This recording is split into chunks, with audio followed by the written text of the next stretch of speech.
tout le monde, c'est Luc Ondias et je suis avec un jeune entrepreneur qui s'appelle Wilfried Segla et je trouve intéressant ce qu'il fait. Et puis je voulais rapidement vous parler un tout petit peu de lui. Vous savez qu'en ce moment on parle de plus en plus d'entrepreneuriat. Récemment, le président de la transition a annoncé le lancement d'une banque nationale de l'entrepreneuriat pour soutenir les projets des jeunes.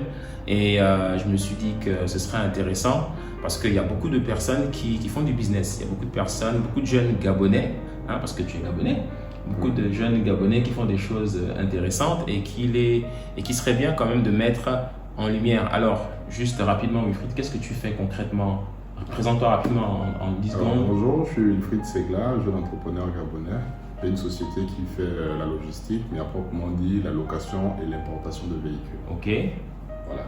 Location et importation de véhicules. Oui, location et importation de véhicules. Et pour mi-2023, on compte faire de l'esthétique. 2023, 2024. 2024, Toi, tu es déjà encore en 2023. on est passé en 2024. Et en parenthèse, nos meilleurs vœux à vous qui regardez. Bonne année à tout le monde. Pour ceux à qui on n'a pas souhaité bonne année. Donc concrètement, comment ça se passe? Tu as ton propre parc automobile. Oui. Comment tu t'es lancé là-dedans? Moi, je me suis lancé en 2018. Je travaillais pour une entreprise, Carlock, que je salue au passage. D'accord. Et lorsque je suis parti de Carlock, j'ai fait 3 mois, j'étais à la maison, je réfléchissais. Et vers mars, je suis allé voir quelqu'un, je lui ai proposé mes services. Il avait une voiture qui était garée, qui ne lui servait à rien. J'ai pris le véhicule, j'ai investi pour remettre le véhicule en état. J'ai mis le véhicule en location, c'est comme ça que j'ai pu faire des économies. Et en juillet 2019, je me suis acheté ma première voiture. Okay. Et aujourd'hui, par la grâce de Dieu, on en a 8. 8 voitures? Ouais. Ok, 8 et à côté voitures. de ça, on fait aussi la gestion de flotte automobile. C'est-à-dire, si le pasteur Ondias a une voiture, il la met chez nous, on la loue et chaque mois, on lui verse un salaire. Donc, tu as tes propres véhicules que tu mets en location? Oui, et j'ai des véhicules que tu as des véhicules, d'accord, que d'autres partenaires lui mettent à sa disposition et toi, tu es chargé de les mettre en location, trouver des clients et puis tu leur... donc, j'imagine que tu prends une commission sur le chiffre d'affaires. TTS prend une commission sur chaque location. D'accord. On peut le définir soit en montant numéraire, soit en pourcentage. Alors concrètement, ce business, est-ce que c'est un marché qui est compliqué? Est-ce que c'est un domaine qui marche beaucoup, qui marche très bien? Est-ce que c'est difficile comme business à gérer? Est-ce que c'est difficile de trouver des clients? Oui, la location de véhicules est difficile. Pourquoi? Parce que si on veut offrir un service de qualité, il y a quand même des standards, c'est-à-dire le véhicule doit être dans un certain état mécanique, un certain état esthétique, mais à côté de ça, il y a le risque.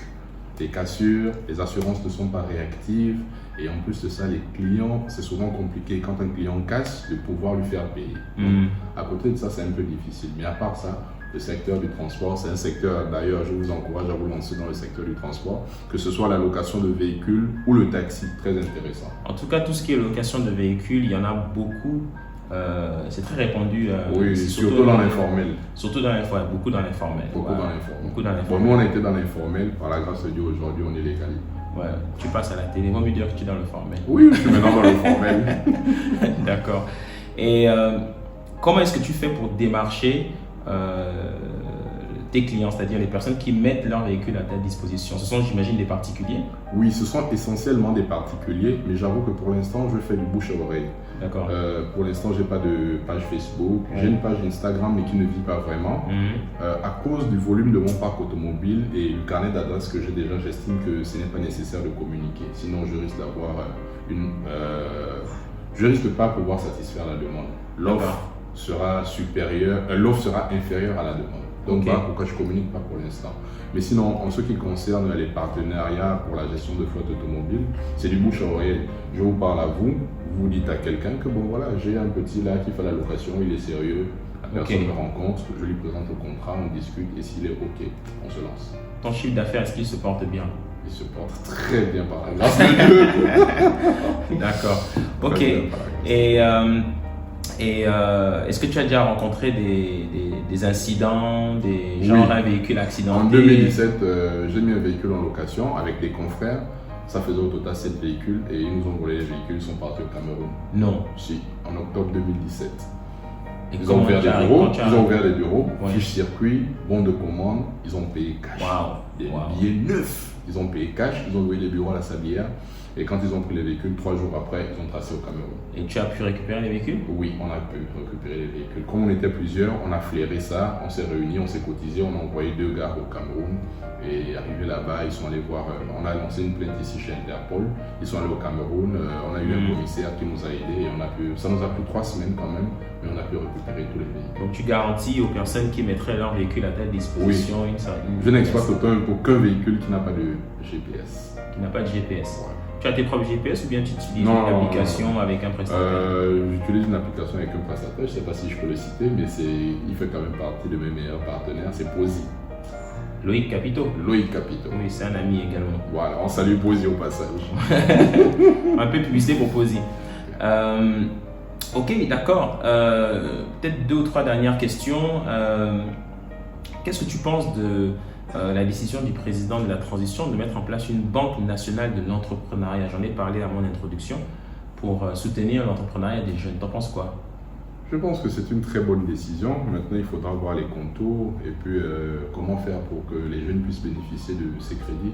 Parce que faire une banque, c'est bien, mais moi qui suis par exemple à Akanda, j'ai pas de compte courant, je débute à peine, j'ai pas de fiche circuit, je suis pas reconnu légalement. Comment je fais pour avoir un crédit à la Banque nationale pour l'entrepreneuriat? C'est tout ça là qu'il faudra définir. Mais sinon, je pense que c'est une très bonne idée. Ça va peut-être catalyser l'entrepreneuriat chez les jeunes. D'accord. Il n'y a pas très longtemps, j'avais dit sur ma page Facebook que ce n'était pas une bonne chose que tout le monde s'intéresse à rentrer dans la fonction publique. Et pour ceux qui ont suivi le discours du chef de l'État le 31 décembre, il a dit dans son discours que les jeunes arrêtent de rêver de devenir fonctionnaires, mais qu'ils entreprennent. Et concrètement, tu en penses quoi, toi? Qu'est-ce que tu peux dire à tous ceux qui nous regardent par rapport à ça? La fonction publique ne développe pas un État. Ok. Voilà, ça, d'office, il faut qu'on le sache. On ne développe pas un État en étant fonctionnaire. Il faut des entrepreneurs. Il y a des secteurs comme, je vais dire, le secteur agricole. Il faut peut-être ouvrir des écoles, former des ingénieurs en agronomie, développer la pisciculture, développer l'agriculture. Il faut que les jeunes pensent à se lancer dans ces différents secteurs. Le secteur des transports, il y a les clans d'eau, il y a les taxis, il y a les sociétés de location. Il y a tellement de choses à faire. Tout le monde ne peut pas être fonctionnaire. Tout le monde ne peut pas travailler dans l'administration publique. Ce n'est pas possible. Il faut qu'on se lance, il faut qu'on ose. Il y a les cafétérias à ouvrir. Il y a beaucoup de choses à faire. On ne peut pas tous être des fonctionnaires et espérer développer notre pays. Ouais, mais maintenant, il y a quand même des difficultés parce que il y a pas plus tard qu'hier, j'ai discuté avec la directrice générale adjointe de la douane et j'essaie d'échanger un peu avec elle en disant que bon, c'est pas aussi évident pour les entrepreneurs parce qu'il y a un certain nombre de taxes aussi à l'entrée pour ceux qui veulent faire du commerce, importer des marchandises. Et puis elle m'expliquait que c'est un tout. Il n'y a pas que la douane, il y a aussi d'autres administrations qui sont concernées pour pouvoir alléger justement les charges. D'ailleurs, au passage, la douane fait un superbe travail parce qu'ils ont des chiffres records en ce moment qui sont affichés par le ministère de l'économie. Même si c'est un peu haut quand même. Mais en tout cas, salutations à nos frères et sœurs de la douane gabonaise qui font un très bon travail en ce moment et nous les saluons au passage. Mais selon toi, quelle serait, selon toi en tant qu'entrepreneur de manière spontanée comme ça, la mesure qu'il faudrait prendre justement pour... alors, juste en 10 secondes, on a bientôt fini. Par rapport à la douane? Par rapport, qu'est-ce que l'État pourrait faire pour aider les entrepreneurs? Bon, il faut que l'État, à la vérité, il faut que l'État subventionne. Subventionne? Oui, il faut que l'État subventionne. C'est-à-dire, on fait un recensement des jeunes je vais dire comme ça, de 18 ans à 32 ans qui sont sans emploi. On les encadre, on leur donne des petits budgets, ça peut être 100 000 francs CFA. Tu achètes, je sais pas, tu achètes des citrons, tu achètes quelque chose que tu vas revendre. Dans les embouteillages, vous allez constater, il y a des gens qui vendent les citrons, qui vendent les serviettes, que les jeunes Gabonais se lancent dedans. Ce sont des activités génératrices de revenus. Et avec ça, maintenant, tu peux avoir un plus grand capital et te lancer toi-même sans pour autant aller souscrire à un crédit à la banque. Donc, il faut que les jeunes Gabonais se lancent.